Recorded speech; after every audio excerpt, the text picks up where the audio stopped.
This whole exercise is utterly disreputable, and I hope everybody here will make sure that they make everybody in the community aware of this and rise up and prevent this travesty.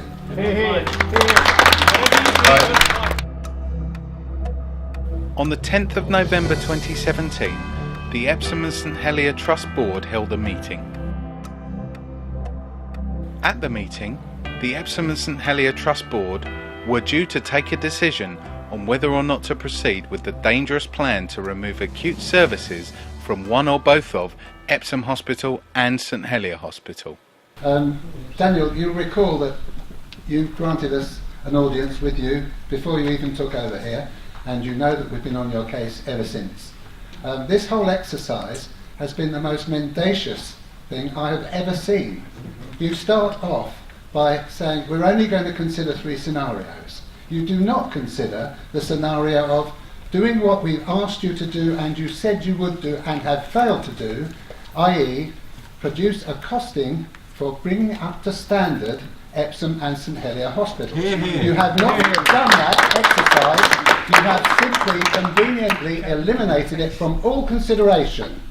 You have threatened people, as the first questioner pointed out, sign up or you lose both hospitals, which is appalling, disgraceful.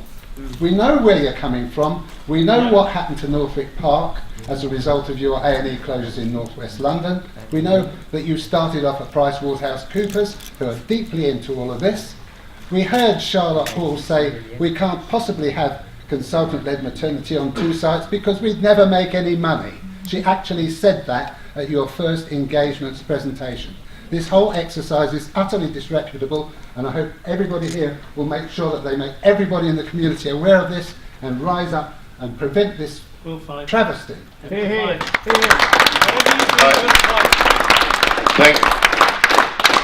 Thanks for that, Dave. We're now going to move to the next step, but before we do that, obviously the board needs to endorse and approve the engagement or not. I'm going to ask them to make that decision. Just to be clear, what that means is the next step, if you approve it, the next step is that this is submitted to the system in its various forms. It goes to NHSI, it goes to NHSE, it goes into the STP process, it goes to Surrey Heartlands, it goes to South West London, it goes to clinical commissioning groups and to the local authorities. So it goes a long way beyond here, and in many ways the decision on the future is not entirely, in fact, is not ours. The decision becomes a system decision to take what we have done, input it into all the other work that they are doing, and there is a lot of other work going on for the system, and then decide how to move forward. We put up a timetable, which is one of the ways forward which could happen, but we are, we can't guarantee that timetable is going to be the timetable that happens, so I need to be clear about that. So I would ask you to respect the fact that while we may differ in our views, we have integrity in sitting here trying to achieve that. Thank you. So vote no then. Thank you very much, Pat. And I would now ask the board to say I will invite them to approve this document. Don't do it, folks. And so Lawrence, I was just going to make that explicit. So it's all of the recommendations that are set out on page 57 of the strategic outline case neatly summarises all of the points that we as a board need to approve, including setting out what we will do to support the rest of the system to progress all of the work we've set out. So those are the things I want the board to explicitly include. thank you, Peter. So it is page 57, chapter 10. So I'm not going to read them all out because it would take too long, but it's quite clear that what we are doing is we are asking your agreement to submit and push up into the system the strategic outline case. That's it in a nutshell. So, do I have agreement? I think you should Okay, do lots one, of so do it one at a time. no, I have agreement. And is there anybody who does not agree? We all don't. Shame on you. Thank you very much. Shame on So you. we Shame will on now you. take that Shame on forward. you. Thank you very much. Any abstentions? No, there weren't any There were no abstentions. abstentions, no opposition. Shame on you.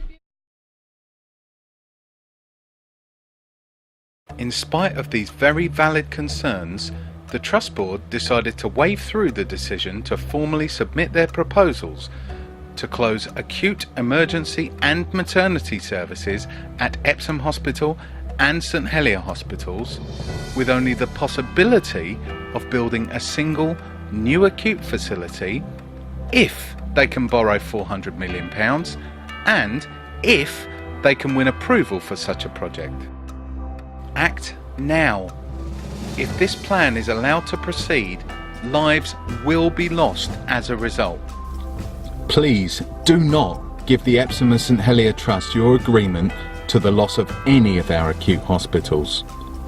A new hospital is not on offer in this plan. Instead, this plan offers the loss of one or both of our existing acute hospitals. We need more hospitals, not fewer. If, like us, you think we need to retain the 2 general acute hospitals we already have, you might like to sign our petition at koshh.org/petition. Let's keep our local acute hospital services. Your life may literally depend upon it.